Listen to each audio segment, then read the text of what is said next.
আমরা যারা নামাজ পড়ি না, নামাজকে অবহেলা করি, আজকের ভিডিওটি তাদের জন্য। সবাই শেষ পর্যন্ত শুনে যাওয়ার অনুরোধ রইল। কৃষককে প্রশ্ন করা হলো, নামাজ পড়েছেন? কৃষক বলল, আমরা তো চাষা বসা মানুষ, দিনে আনি দিনেই খাই, আমাগো কি নামাজ পড়লে চলবো?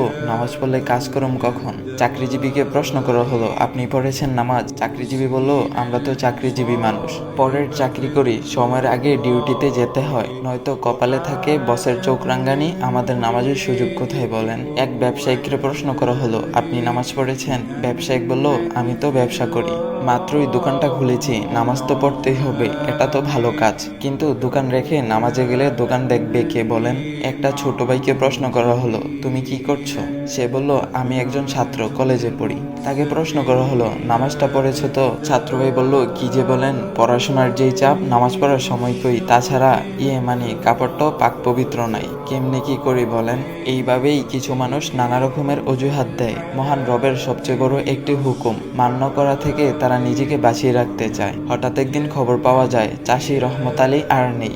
অফিসে যাচ্ছিলেন চাকরিজীবী ভাই আনোয়ার সাহেব, সময় মতো পৌঁছাতে চেয়েছিলেন, সময় তাকে সহায়তা করেনি। হঠাৎ একটি কঠিন অ্যাক্সিডেন্টে পঙ্গু হয়ে হাসপাতালে বেড়ে গেল নতুন একজন পেশেন্টের। পঙ্গু অবস্থায় কাটে আনোয়ার সাহেবের বাকি জীবন। ব্যবসায়ী মহাজন সাহেব দোকান করেই যার কাটতো সারা বেলা। ব্যবসার হিসাব কিতাব মিলাতে গিয়ে হঠাৎ করে একদিন দুপুরবেলা বুকের বাঁ পাশে উঠে গেল প্রচন্ড ব্যথা। নামাজ পড়ার সময় ছিল না যেই লোকটির, আল্লাহকে দেওয়ার মতো সময় কখনো হয়ে ওঠেনি। হ্যাঁ, তিনি হসপিটালে নেওয়ার আগে চলে গেলেন ওপারে। আর হে, ওই যে যুবক ছাত্র ভাইটি, নামাজে যার ছিল চির গাফলতি, অল্প বয়সে ক্যান্সারে সেও চলে গেলেন একদিন। বড় আশা ছিল তার জীবনকে নিজের মতো করে সাজাবে। জীবনের রং রস গন্ধে মাতাল ছিল তার মন, আল্লাহকে চেনার মতো সময় ছিল না তারও। এখন আমরা কি ভাবছি? আমরা কি সেই চাষি রহমত আলী?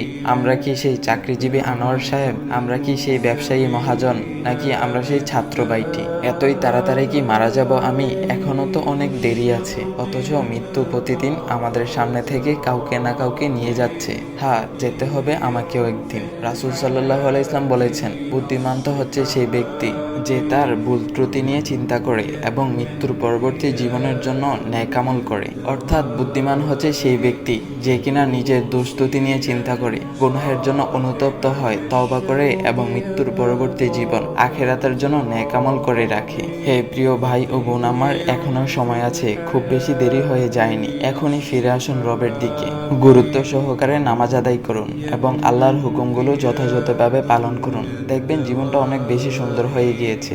আল্লাহর পক্ষ থেকে সাহায্য আসতেছে, আর জান্নাতের নাজ নিয়ামত সেটা তো আপনার জন্যই অপেক্ষা করতেছে। আল্লাহ তাআলা আমাদের সবাইকে 5 ওয়াক্ত নামাজ পড়ার তৌফিক দান করুক, সবাই বলি আমিন। তো গাইস, এই ভিডিওটা সবাই সবার কাছে শেয়ার করে দিবা, আর এমন ইসলাম ভিডিও পাওয়ার জন্য ভাইয়ের আইডিটা ফলো করে দিয়ে যাবা। ভাইয়ের আইডি নাম হচ্ছে ইসমি নাইম। তো গাইস, নতুন কোনো ইসলাম ভিডিও আসা পর্যন্ত সবাই ভালো থাকবেন। আল্লাহ হাফেজ গাইস।